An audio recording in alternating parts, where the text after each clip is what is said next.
Bonjour à toutes et à tous et bienvenue dans cette vidéo sur les réseaux Long Short Term Memory, plus communément appelés LSTM.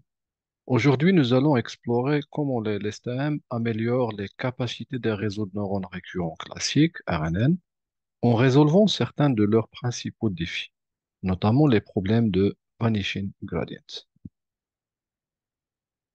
Dans cette vidéo, nous allons voir en détail les limitations des RNN classiques et surtout le problème de disparition et explosion du gradient.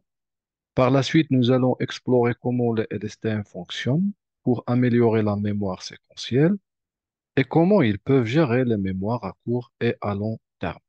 Et bien sûr, présenter les différentes composantes des LSTM, notamment les cellules de mémoire et bien sûr les portes d'entrée, d'oubli et de sortie.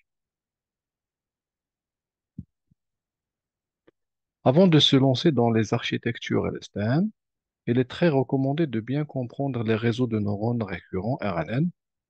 Pour bien les comprendre, je vous invite à regarder la vidéo dédiée sur ma chaîne en scannant le QR code ou bien en cliquant tout simplement sur le lien dans la description de cette vidéo.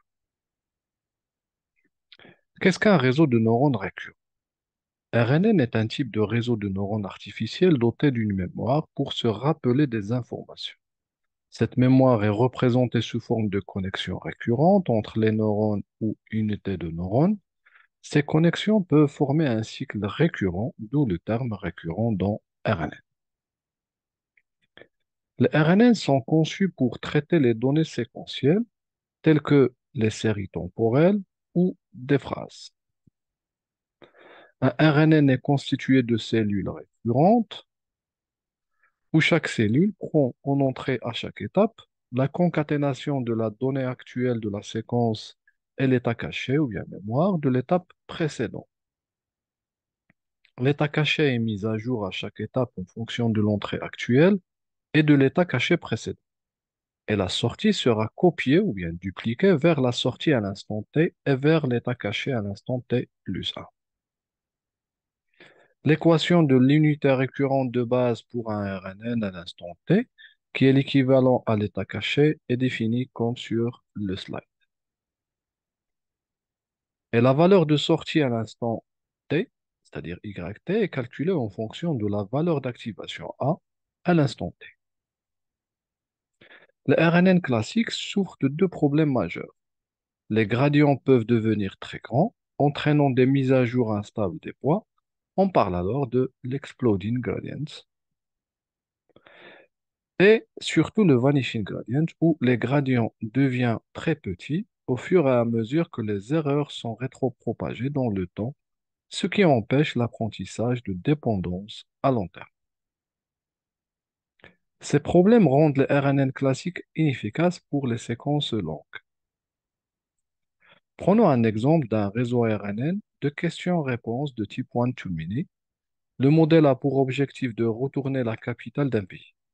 Prenons par exemple la phrase «Je vis au Maroc, quelle est sa capitale?» Un RNN classique pourrait oublier le mot Maroc par le temps quand il arrive à la prédiction du mot qui doit être, dans ce cas, Rabat. Ce problème de perte de mémoire est ce qu'on appelle le vanishing gradient. Comme nous l'avons déjà vu dans la vidéo dédiée au RNN, un RNN utilise sa mémoire par le biais de l'état caché A pour partager l'information dans le réseau. Dans cet exemple, on cherche la capitale du Maroc, mais la question n'est pas posée directement, mais plutôt quelle est sa capitale. L'adjectif ça fait référence au Maroc. Alors, pour que le réseau RNN soit capable de donner la bonne réponse, il doit garder en mémoire l'information Maroc jusqu'à la fin. On sait bien que les RNN souffrent de la disparition du gradient, c'est-à-dire le vanishing gradient, pour les longues séquences, ce qui va impliquer que les poids des unités cachées A seront nuls et que la mémoire ne sera pas propagée tout au long du réseau. Pour résoudre ce problème de perte de mémoire, on va faire appel à une alternative RNN, une alternative de RNN appelée LSTM pour Long Short Term Memory. Pour réseau à mémoire à long et court terme, et qui permet de garder en mémoire à court et long terme les informations nécessaires. Les LSTM sont une variante des réseaux de neurones récurrents conçus pour mieux garder et pour mieux gérer les problèmes de dépendance à long terme et les gradients instables. Les LSTM ont été introduits par Sepp et Jürgen en 1999 dans leur papier intitulé Long Short Term Memory LSTM, publié dans le célèbre journal Neural Computation.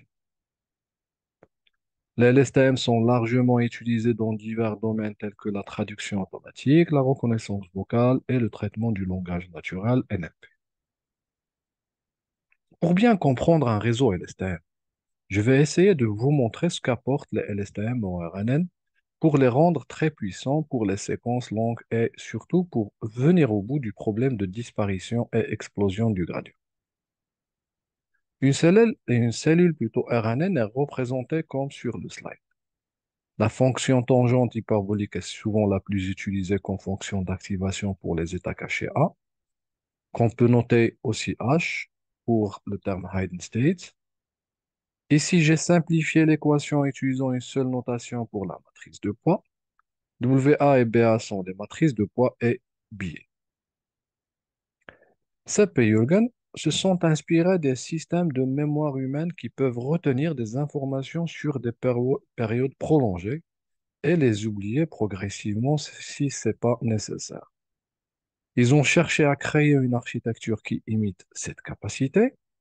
Alors, ils ont introduit une nouvelle structure de réseau avec des cellules de mémoire et des mécanismes de porte qui permettent de contrôler le flux d'informations de manière adaptative. La cellule de mémoire a pour rôle de conserver les informations sur de longues périodes. La notion des portes dans le LSTM est utilisée car ces mécanismes fonctionnent de manière similaire aux portes logiques dans les circuits électroniques. Elles s'ouvrent et se ferment pour contrôler le flux d'informations en laissant ou en bloquant le passage des informations suivant le besoin. Nous avons dans le LSTM trois portes. Ici, je vais les présenter d'une manière générale, mais plus tard, expliquer leur fonctionnement en détail. La porte d'oubli, Forget Gate, détermine quelles sont les informations parmi les informations de la cellule de mémoire qui doivent être oubliées ou supprimées. La porte d'entrée, Input Gate, qui a pour objectif de réguler les informations à ajouter à la cellule de mémoire et ainsi protéger les informations de la cellule de mémoire des perturbations des nouvelles entrées. Et finalement, nous avons la porte de sortie, Output Gate, qui a pour objectif de contrôler quelles informations de la cellule de mémoire sont utilisées comme sortie à chaque étape de temps. Je vais essayer de vous présenter les atouts et ajouts de LSTM en partant des RNN. Les entrées d'une cellule RNN à l'instant T sont l'entrée X et l'état caché à l'instant T-1, c'est-à-dire l'état caché de la cellule précédente. Les sorties sont Y et l'état caché. L'état caché sera passé en entrée à la cellule RNN suivante et ainsi de suite. Pour le cas d'une pour le cas d'une cellule LSTM, en entrée, il y aura en plus la cellule de mémoire à l'instant T-1 et en sortie, la cellule de mémoire. L'état caché à l'instant T-1 et l'entrée à l'instant T seront utilisés pour estimer la cellule mémoire C à l'instant T en fonction de son état à l'instant T-1. Ça se passe à travers des portes d'entrée, de sortie et d'oubli. Nous allons commencer par la porte d'oubli. Cette porte n'a pas été directement nommée comme ça par les auteurs de LSTM. Comme je l'ai déjà défini, et d'ailleurs comme son nom l'indique, la porte d'oubli ou forget gate précise quelles informations de la cellule de mémoire doivent être oubliées. On va par la suite voir pourquoi ce terme d'oubli. La porte d'oubli utilise une fonction sigmoïde pour décider quelles informations doivent être jetées ou non de l'état de la cellule. L'équation de la porte d'oubli F pour forget gate à l'instant T est comme sur le slide. Bien sûr, WF et BF sont les poids de connexion et le biais. Toutes les portes vont utiliser l'entrée X à l'instant T et l'état caché à l'instant T-1. La fonction séguide retourne deux états, oui ou non. Oui, cette information sera oubliée pour cette porte ou rejetée ou non dans le cas contraire. La porte d'oubli sera multipliée par la cellule de mémoire à l'instant T-1 pour oublier ou bien décider quoi oublier ou supprimer à partir des informations non nécessaires et non pertinentes de la cellule de mémoire à l'instant T-1. On va y revenir par la suite. La porte d'entrée input gate a pour rôle de protéger les informations de la cellule mémoire et réguler les nouvelles informations à ajouter.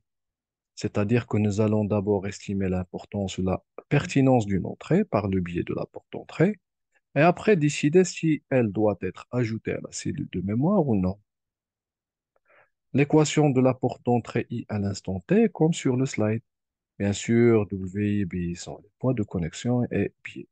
Remarquez bien que c'est la même formulation que pour la porte d'oubli. La différence est les poids plutôt et billets qui seront estimés différemment lors de l'entrée. Nous allons aussi estimer la nouvelle information candidate à ajouter à la cellule mémoire. L'équation est comme sur le slide. Je l'ai noté C chapeau ou tilde, tilde à l'instant T. Et si c'est la fonction d'activation tangente hyperbolique, juste pour rappel, la sigmoïde est utilisée pour les portes pour estimer l'état, soit oui ou non. Et si c'est l'équivalent au fonctionnement d'une cellule RNN simple. Nous allons multiplier la porte d'entrée avec les informations candidates pour décider quelles informations seront prises en considération et utilisées en entrée ou bien les ajouter à la mémoire.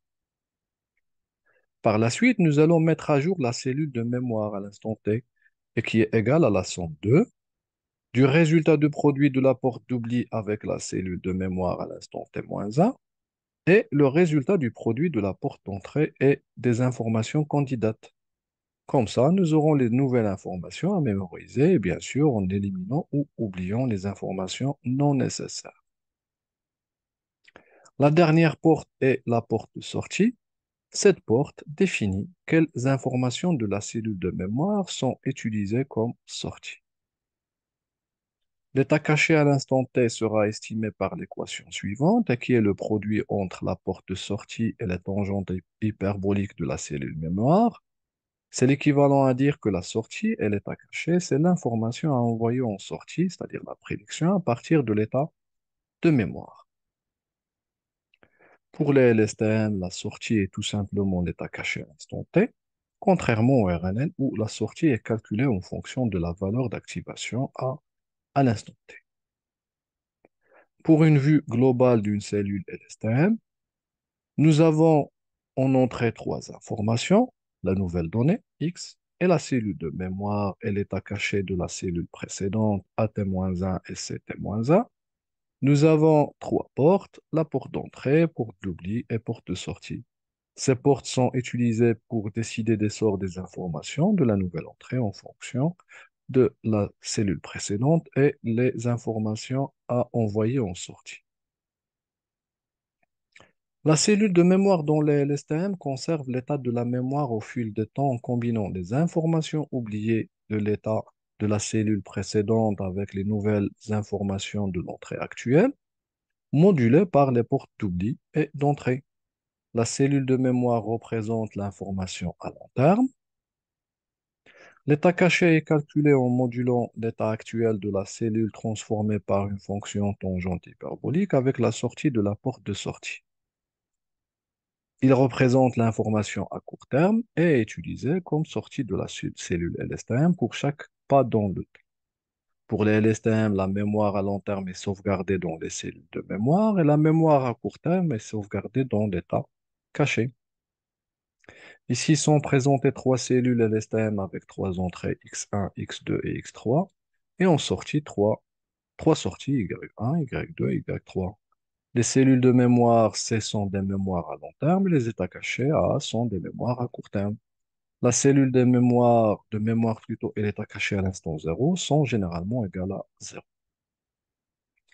Pour une comparaison entre le fonctionnement ou bien les fonctionnalités d'une cellule RNN et d'une cellule LSTM, pour la conception de l'état caché, le LSTM utilise l'état caché à l'instant T pour la mémoire à court terme et la cellule de mémoire C à l'instant T, permettant de conserver les informations pertinentes plus longtemps. Alors que pour le RNN, nous avons uniquement l'état caché à l'instant T. Pour la gestion des informations, pour les LSTM, les portes d'oubli d'entrée et de sortie régulent explicitement quelles informations conserver, oublier ou utiliser, améliorant ainsi la gestion des dépendances à long terme. Pour les RNN, l'état caché est mis à jour sans distinction explicite entre les informations à conserver et à oublier. Pour la stabilité du gradient, les portes et les cellules de mémoire, et la cellule plutôt de mémoire aident à maintenir les gradients plus stables, facilitant l'apprentissage sur de longues séquences. Par contre, pour les RNN traditionnels, nous avons toujours les problèmes de vanishing exploding gradients et surtout pour les longues séquences. En ce qui concerne l'entraînement pour l'estimation des paramètres du modèle, tels que les poids et biais, les deux suivent le même process. Propagation avant et rétropropagation, le calcul de la perte et bien sûr la rétropropagation à travers le temps, BPTT, Backpropagation Draw Time. Les différences clés résident dans la complexité des calculs, la gestion des gradients et les exigences en termes de temps d'entraînement et de ressources. La complexité des LSTM est liée à l'utilisation des cellules de mémoire de plusieurs portes, input for gates and output gates, ce qui rend le calcul des gradients plus complexe par rapport au RNN simple. La complexité et l'exigence en temps et en ressources est liée directement au nombre de paramètres. On suppose une architecture qui admet une entrée avec une cellule LSTM ou bien RNN et une sortie ou bien état caché de taille M. On sait bien que le nombre de paramètres pour une cellule RNN est égal à n multiplié par m plus m multiplié par m plus m. Plus de détails sont sur la vidéo de RNN. Nous aurons pour notre exemple 620 paramètres pour la cellule RNN. Pour une cellule LSTM, pour le même cas, nous avons les poids d'entrée, connectant l'entrée X à l'instant T aux trois portes et à l'état cellulaire. Aussi, nous avons les poids de récurrence connectant l'état caché précédent à T-1 aux portes et à l'état cellulaire, et bien sûr les biais. Le nombre de paramètres pour une cellule LSTM est alors 4 fois n multiplié par m plus m multiplié par m plus m. Pour notre exemple, c'est 2480 paramètres. Alors, la complexité de calcul pour une cellule LSTM est 4 fois celle d'une cellule RNN. Ici sont présentés les points communs et les différences entre les RNN et les LSTM. En fond vert sont les critères considérés comme des avantages et en rouge sont les critères considérés comme des inconvénients. Si vous avez moins de ressources matérielles des séquences courtes, optez pour les RNN. Sinon, pour les longues séquences, mais avec des ressources conséquentes, les LSTM sont les plus et les mieux adaptés. Nous arrivons à la fin de cette vidéo où je vous ai présenté en détail les réseaux LSTM en partant des réseaux RNN. Bien sûr, si vous avez des questions ou propositions, n'hésitez pas à me laisser un commentaire ou de m'envoyer un email. Je vous dis à la prochaine vidéo, Inch'Allah.